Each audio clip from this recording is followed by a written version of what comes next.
What is up mga Waki Peeps? So for today's video, unboxing tayo ng ating bagong riding boots from Global X. So let's go! So actually, nabili ko siya last week sa Executive Moto Stuff sa may Santo Tomas. Nung last week kasi 'di ba, nagtambay tayo dun sa Lima Outlet. So before ako pumunta ng Lima Outlet, dumaan ako sa store ng Executive Moto Stuff sa Santo Tomas. Actually, bibili lang dapat ako ng LABL jersey. Tapos nakita ko to nung pagpasok ko dun sa store nila. Sabi ko, parang ang ganda nung riding boots, sabi ko. Tapos nung tinanong ko, local brand daw pala to. So, Philippine made siya. So, tara, buksan natin siya. Nabudol tayo kasi sobrang affordable ng presyo nito sa quality niya. So, ito yung ano niya, bag niya. Nakabag siya eh. Yan. So again, shout out sa Executive Moto Stuff Santo Tomas. And meron din silang main branch sa may Lima Outlet stores. Yan. So yun yung box. So ito nga pala ay tactical riding boots. So aside sa pagiging riding boots niya, pwede din siyang pang outdoor tactical adventure. So pakita ko muna yung box. So like I said earlier, yan, locally made siya. Yan, proudly made in the Philippines. So check out niyo lang yung Facebook page nila, Global X. And as far as I know, si Reed Motovlog, ganito yung shoes niya. Ayan. So napaka-minimalist ng kanyang box. And ang pangalan ng shoes na to is Havoc. Yan. So size na 9 tayo sa sapatos. Yan. So, ano siya boots talaga siya. So, mamaya makikita nyo. So, yun lang naman yun yung website nila, globalxfootwear.com. Ayan. Tara, buksan na natin. Yung, napakasimple lang ng box niya. Pero pag nakita nyo to, ang ganda. Akala ko nga imported to eh. Ayun siya, di ba? I'm not sure kung ito din yung mismong suot ni Reed yung ginagamit niya sa mga pagmamoto-camp niya. Ang ganda, di ba? Yan. So, tong left side na to is meron pang shifter talaga, yan if in case na manual yung motor mo. Actually, may yung isang version nito which is Havoc din. Meron din yung walang ganito. Kung gusto niyo ng walang ganito. Ako pinili ko na may ganito kasi 'di ba, para ginagamit ko gagamitin ko siya kay Red dun sa Speed 400 natin. So yun siya. Armorized siya Ayan Pati dito. Ayan. Tapos meron siya ditong zipper. Ayan.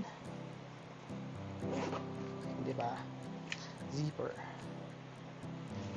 Tapos comfortable siya suotin gawa ng meron siya mga pads dito. And meron din siya ditong taguan ng sintas. Ayan So for example, masyadong mahaba yung pagkakasintas mo. So pwede mo siyang itali dito tapos itutupi mo ganyan. Di ba? Ganyan siya. Ganda, di ba? Quality. So hindi mo akalain na locally made to Ayan. So lagyan natin siya diyan. Kunin natin yung isa. So, ito naman yung right side. Ayan di ba? Yung Global X. Nung una ko talaga ito nakita doon sa store, kala ko talaga imported Ang ganda kasi ng gawa. Dito sa right side, wala siya nung sa shifter Normal siya. Nakalagay, built to dare.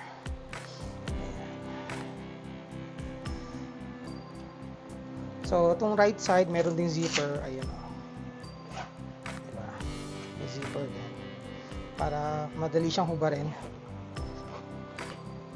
Tapos, meron din siyang velcro lock. So, same like nung sa left, meron din siyang ganito. Ayan. So, para maitatago mo yung sintas. Diba? Tapos, meron din siya dito yan, padding cushion para comfortable siyang suotin, di ba? Ayan. So, nabili ko nga pala to sa halagang 4,600 pesos. So, di ba? Sa presyo niya, hindi mo akalain na locally made siya, di ba? Actually, months before, nagpaplano na akong bumili ng bagong riding boots. buti nakita ko to. So nagpapasalamat to kay Nico Dakanay. Siya yung nag-recommend nito sa akin din sa Executive Moto Stuff eh. Yan. Shoutout sa kanya. Yan. So nabudol tayo. Ang ganda, di ba? Ayan. So again, kung interesado kayong kumuha ng ganitong riding tactical boots, PM lang kayo din sa Facebook page ng Global X. Or kung taga dito kayo sa Laguna or sa malapit kayo sa Santo Tomas or Lipa, ayan, visit kayo sa Executive Moto Stuff, di ba? Ganda, di ba? Ayan. Nakalimutan ko ipakita to. Ayan, di ba? Ayan. So, pang outdoor talaga siya. So, pwede siyang pang hiking. Ayan, di ba?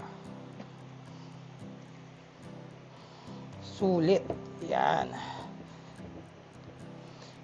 So, siguro itatry natin to sa mga off-rides natin pag si Red yung gamit natin. Okay. So, yan. So, next time na siguro na ipapakita ko sa inyo na suot ko to. Diba? Ganda eh. Again, shoutout sa Executive Moto Stuff. Both Lima branch and sa Santo Tomas branch. Ayan. So, yun lang yung quick unboxing natin for today. Again, kung nagustuhan niyo ito, make sure to like, comment, share, and subscribe, and hit niyo yung notification bell para updated kayo sa lahat ng mga videos na ipopost ko. So, stay safe po sa ating lahat, and ride safe po sa ating mga motorista. Enjoy the rest of your day, and I will see you all on my next video. Until next time mga Waki Peeps, God bless everyone. Bye!